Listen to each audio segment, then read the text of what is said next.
Welcome to Module 3, where we get to explore summer. This is really the season that we have been waiting for. It is what we have done so much spring cleaning to try to reach, and it was worth it. Summer is a glorious time. It really is the very best that our family can be, where people are feeling connected, they are laughing, they are together and wanting to be together, right? There is no more of the frostiness of winter where people were huddled up in their own rooms away from everyone else. No, in summer we are together, we are laughing and building memories together, and it is light, easy, and a beautiful time.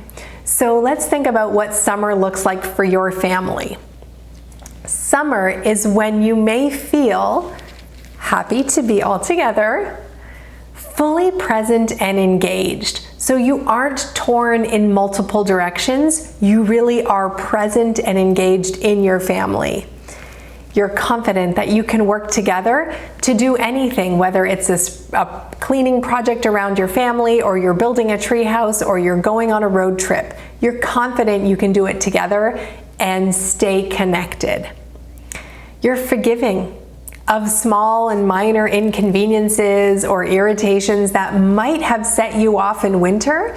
When you're in summer, there's a lot of grace and space. There is a lot of room for people to make mistakes, because you know at the very end, you believe that they are good people and they want to have a good family experience. So there is no distrust and there's no suspicion of ulterior motives. It's just a person making a mistake, and we all do that. And in summer, we are much more forgiving of those mistakes. And we're willing to help them out in any way. So in summer, when our child needs some support in some way, we're more apt to say yes. We're like, yeah, sure, I can totally help you do this. Yeah, let's go figure that out. There is a partnership and a collaboration that happens that is unlike other seasons. Similarly, your child has very fond experiences in summer. So they're happy to be with you, which as your children get older, you'll know that's a rare occasion sometimes, but they want to be with you. They want to seek your advice or ask you questions about maybe when you were a child, or maybe experiences with your parents. When they start asking about questions like that, you are definitely in summer, because in winter and even in spring, they don't want to know about you and your hardships growing up and, walking 2 miles uphill to school every day in the snow. They're not interested. But when the relationship is in summer, they actually find joy to not only experience stories of them when they were a child, but stories of your life when you were a child. They're excited to be part of family activities, whether it's board game night or building a shed in the backyard. They want to be included, right? They want to be a part of that, both as a contributor and as a beneficiary. So there is an excitement to do things together. And as an extension, they're just more helpful around the house. So when they ask you for help, you're more apt to say yes. When your relationship is in summer and you need their help, they're more apt to say yes. So whether it's, hey, can you help me make a pan of brownies? They're like, oh my gosh, yeah, that's awesome, let's do that. Or, hey, I'm gonna go to the garden center and buy some new flowers. Can you come and help me? In summer, they will most likely say yes, because the experience of being with you is enough for them to want to be continuing to be with you. So they will say yes to those experiences. Let's think about summer for you personally, because everyone experiences summer in the same general way. There is a lightness, a happiness, just this beautiful contentment. But the inner workings of summer, it's different for all of us. So let's talk about summer for you specifically. When you are in summer, how do you feel? Like, what are the feelings and the thoughts when you are in the most connected place with your child? Go ahead and write that in your workbook. The next question I want you to consider is, what are the things that bring you to summer in the first place, right? What are the things that you can say, this brings me to my happy place? And I'm not talking about wine o'clock or, beer on Tuesdays. I'm talking about things that bring you real contentment with your child, right? Real connection, real bonding. What are those things that bring you together, that you can count on bringing you together? A shared love, a shared passion, a shared interest. What are the things that get you there? And what do you notice when your family is in summer? Like, what's the general vibe, right? If you're an adventurous family, perhaps in summer, everyone is really anxious to go hiking and go kayaking and go to the beach and, take a walk and go to these new places. Or maybe if you're a creative and artistic family, in summer it's buying new materials and, creating something in a new way. Trying, epoxy art or alcohol ink dyeing or tie-dye, right? Maybe it's drawing on this new paper, right? So think about your family vibe and what does it look like when you're all in summer together? Now we know we all have individual summer experiences, and I want you to think about your child's summer experience. Even if they're very young, you already can tell things that make them happy. You can already see the things they do to bring themselves joy, because we're hardwired for that. We're hardwired to go towards things that bring us pleasure or happiness and connection with others. So when you notice your child is very happy, what are they doing? And what is it for them to experience happiness and joy? What brings them to summer?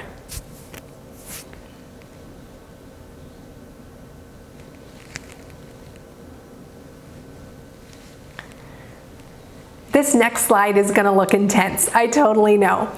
It's really just designed to show you there are limitless ways to foster happiness and joy. And as we talked about in spring, being happy is a personal responsibility. You cannot make your child happy. You can create opportunities for them to experience happiness, and you can provide tools or toys or resources for them to explore happiness, but ultimately happiness is on them, right? And so I want you just to look at this list and think of what ways you can create in your family to foster happiness, because they ultimately will pick the things that they love. If they're very kinesthetic and mechanical, happiness might be building Legos or creating popsicle stick bridges or doing something with Play-Doh or building towers and structures out of wood or branches outside. If your child is more into softer things and fabric arts, maybe they want to sew things, maybe they want to create clothes for their dolls, or maybe they want to sew pillowcases for everyone for Christmas, right? So when you know what your child finds summer in, you can help foster that. So this list, although huge, really is just to kind of give you some ideas of ways that you can foster a love of pursuing happiness for your child. Because yes, we want them to be able to find work and be successful in the world, but we want them to know happiness. And we want them to know that they are responsible for their happiness. So when they are in winter, they can spring clean the way they need to and really get themselves to a place of joy and contentment and grace and peace and happiness, right? Summer is a personal commitment. And when our children know that, and they know the things that help them feel joy, they can pursue those things more frequently. They can have the art supplies on hand. They know they have these 5 recipes that really just bring them so much joy. They can create that and bring themselves back to a state of joy. So our next slide is really just brainstorming a little bit, looking at that bigger list. What are some of the ways that you go back to summer? What are the things that bring you that kind of joy? Now, I know not one thing can bring you joy all the time. Nothing is ironclad and guaranteed, but there are probably some things that you know that you can count on to just bring you back to that place of like higher vibration, right? Like where your high vibe is. So get you out of the funk, get you out of that dark place, get you out of the doubt or the worry or the sadness or the fear, and just kind of remind you of joy. For some people, that's dancing and music, and they put on the music and they just feel it and they go back to their happy place. For some people, it's traveling, right? Going up into the mountains or going out on the water, canoeing on a lake, and that is their happy place. So on this slide in your workbook, I want you to think about what are 10 ways for both you, everyone in your family, and your children, where they know, if I do this, I'm most likely going to come out of my funk. I'm not going to go back to winter because I know I can do these things and really feel summer. So take a few minutes and brainstorm some of those ways.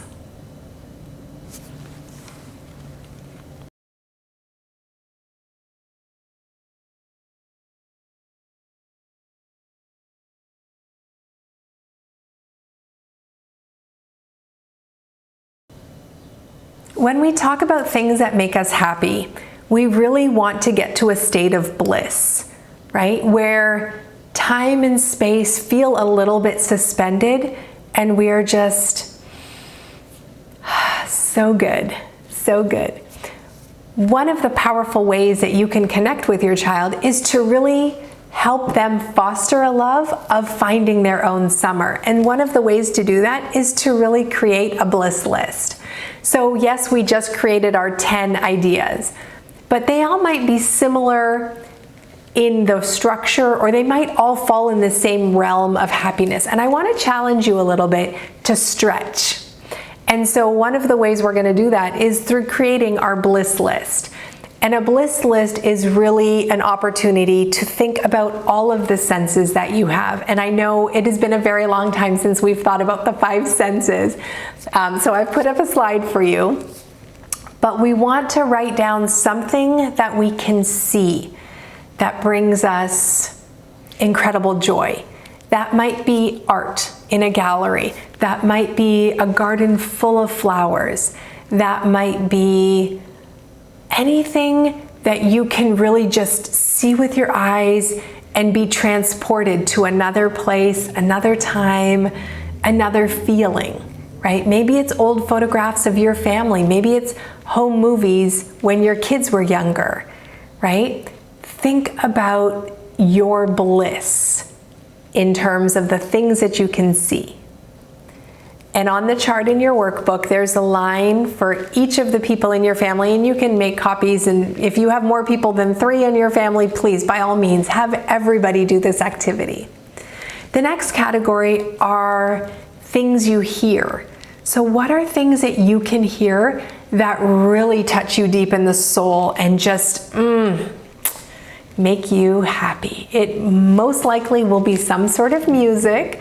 But what kind of music? Maybe it's, really soulful jazz, or maybe it's, I don't know, disco music from the 70s. Whatever it is for you, write it down. Know what makes you happy, because there will be times when the storms are blowing through and you need to say, actually, I'm choosing something different. I want to be in summer. I want to stay in summer. The next thing we talk about is things that you can taste. So some people just have a recipe that takes them back to a time when they were little and grandma used to make, this special oatmeal or baked this kind of bread. What are things that you can taste that just take you back and fill you to the deepest core of yourself? Write that there. The next category is things you touch. So what is it that you can touch that just makes you very happy, right? Maybe it is some sort of fabric. Maybe it is the hand of a loved one. Maybe it is, you know, your beautiful silk wedding dress that you still have and just taking you back to those moments. What is it that you can touch that brings you bliss? The next category is smell. So essential oils are a massive multi-billion-dollar industry for exactly that reason. The power of smell is often underrated, and yet it is an extremely effective way of bringing us back to calm, to happiness, to balance, to peace, to a moment of zen, right? It might just be some citrus smell that takes you back to when you used to visit your grandparents', you know, ranch and they grew orange trees, right? It could just be anything that takes you to a place where you can close your eyes and remember the feeling of being in absolute paradise. How do you do that? Through smell. And then the last category on your bliss list is what you remember. Like, what are the memories that just take you back to those moments of absolute happiness, like your top 5 happiest moments of your life? What are those memories? Do you have pictures or movies about them? Have you written a story or journaled about those experiences? Like, what are the memories that fill you with so much joy when you look back, you think, that was one of the happiest times of my life? When we have this bliss list, we have benefits, right? We can always go back to these things. Some of them are easier to recreate than others, of course, but we have the power of our imagination. For our kids, though, they haven't lived long enough to have an entire lifetime like we have of experiences to draw from. But it's important to help them see that there is possibility for bliss in lots of ways. So even if they're a little second grader and they think, I'm only 7, I haven't had as many opportunities as you. That's true. Or they haven't had as many opportunities as their older brother. That's also true. But in their own experience, up until that point, they can think of something that made them feel so happy. Maybe it was a birthday cake at a party. They had never had an ice cream cake before and it blew their mind. That would be something that they tasted that they could put on their bliss list. And I'm not saying whenever they're sad or whenever winter is coming, they need to go have ice cream cake. But it is a way to identify, you know what? There are many things in our life that we are super grateful for and we are thankful for experiencing. And oftentimes we can go back in our mind, if not in real life, and capture that moment of bliss again. It's kind of like when you are in summer and you go out to the fields and you pick your own strawberries. So you come home and you have tons of strawberries and you can't possibly eat them all. So you clean them and you take care of them, whatever that is, dethrone their little green parts, and you put them in jams. So yes, 4 months later in November, you're not really eating the same strawberries that you had, but you can close your eyes and you can remember being in the field and you can put the jam on your bread and remember the feeling of how incredible those sweet, sweet strawberries were. It's not exactly the same, but in your mind, you can go back and relive that moment of bliss. So this way of writing down what our bliss ideas are is a way of doing that. It is canning and making jam, right, of our experiences. So we can go back at any time and say, I want to relive that moment. I want to smell that apple pie again. My grandmother had a way of making apple pie with these secret ingredients, which now I know what they are, but when I smell them, it takes me right back, right? That is the power of knowing your bliss. So finish filling out the chart because this is something you are going to want to refer to. So we are at the end of summer. What did we cover in summer? I mean, summer is just such an amazing place. Summer is an amazing place. And so in this module, we learned about what summer looks like for you, right? It's going to be different than what it is for me. It's going to be different from other people in your own family. And that's the power of knowing your seasons. When you know your summer and everybody knows their own summer, you can find the place to which those converge. And you say, you know what? This is how our family can experience summer. Because I love the beach, you love snorkeling, you love sailing, and you love building things. So I know what kind of vacation we can have where we can all experience the things that bring us the most pleasure. You aren't necessarily going to find a cabin in the forest because those don't really hit those bliss pieces. Now you can and find amazing opportunities to explore and expand your bliss list. But bliss really just helps guide us to make decisions to say, you know what, I can count on this. I know this music makes me happy. I know baking bread and the whole process of getting in there and kneading it and waiting for it to rise and baking it is almost spiritual, and that brings me bliss. So you can go back to those things and keep adding new ones. Don't get stuck. Don't stop expanding, but you know that you can count on those things. So what did we learn about creating happiness, right? It's a choice. Happiness doesn't just fall from the sky. And it doesn't matter if you're a half glass empty or a half glass full person. It's a choice. And we can decide, even in really hard times, is there a sliver of a silver lining? Is there something I can glean from this? Because I want to choose summer. Even in the storms, I want to look for the rainbow, right? Even in the storms, I want to see where the sun just cracks through the storm clouds and this glorious rainbow shows up, or these sun rays burst through. That is kind of magical. So knowing that you're in control of summer allows you to find the magic and recreate it and choose to stay there for as long as you can.